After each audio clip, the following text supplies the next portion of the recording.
Oh my God, you ought to listen to this. This is crazy. So listen to how this girl explains herself. Listen to how this woman talks about herself being a turd in a turd bowl along with Megan Rapinoe. And to listen to these people talk, how people like this get on Piers Morgan, how these people have an opinion and that's getting public play is beyond me. It's absolutely beyond me. So I'm gonna let you listen to this. I'm going to expose you to this because I think that this is the kind of crap that we need to get off the airways. These are the kinds of people we need to stop listening to.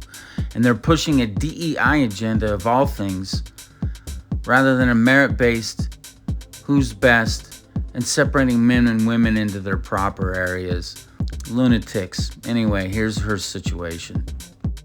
Well, if you think Megan Rapinoe is basically full of crap, then get ready to see the toilet with me, because I feel like the entire premises, in my opinion, is transphobic. Because if you look at participation, right, in the top level, high level sports, right, there are over 500,000 people who are participating in NCAA sports.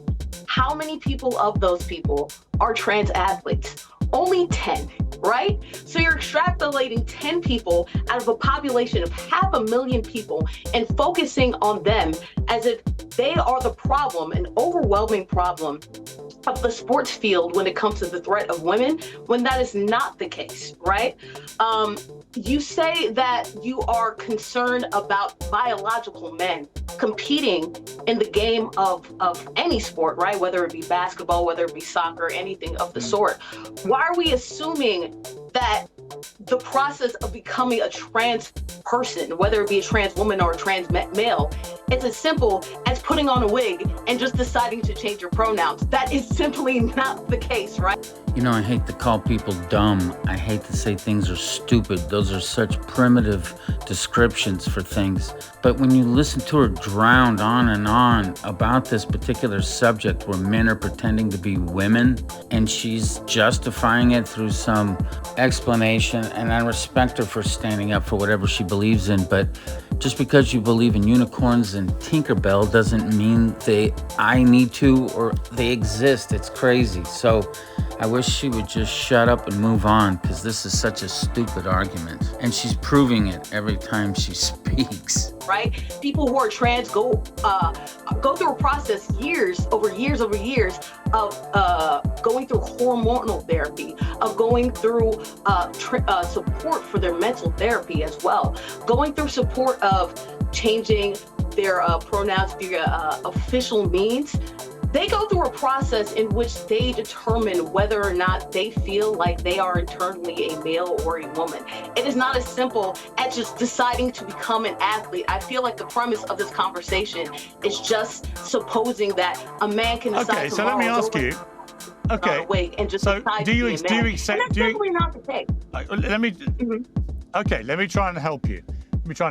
Do you agree that men have a superior power, strength, lung capacity, speed? I believe that once you are in the process of becoming either a male or a woman, you go through hormonal therapy in order to become that. And yeah, that doesn't change any of the things I've just talked about. Via that process, no, Andrea. Via that process, you do actually change in which your body changes, and also too your ability to perform sports. Andrea. Yes, go on, Peter. Andrea.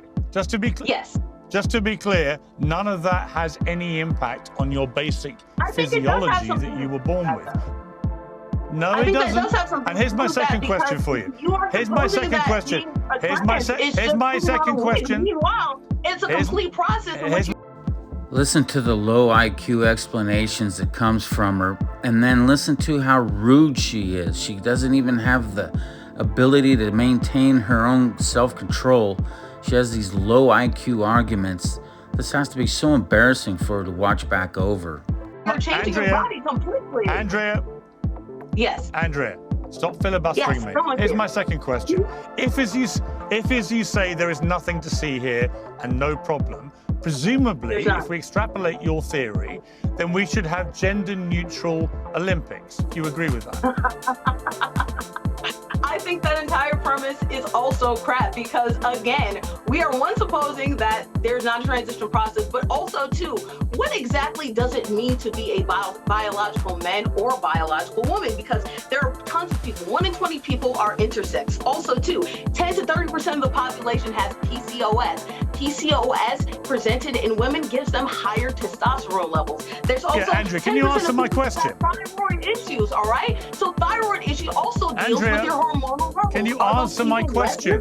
Or answer women, or less Answer women. my question. I cannot answer your question without trying to get to the basis of what is a biological man and what is a biological woman in the first place, because science cannot Let me help determine you. that as well. Let me help you. God. I am a biological man. You are a biological woman.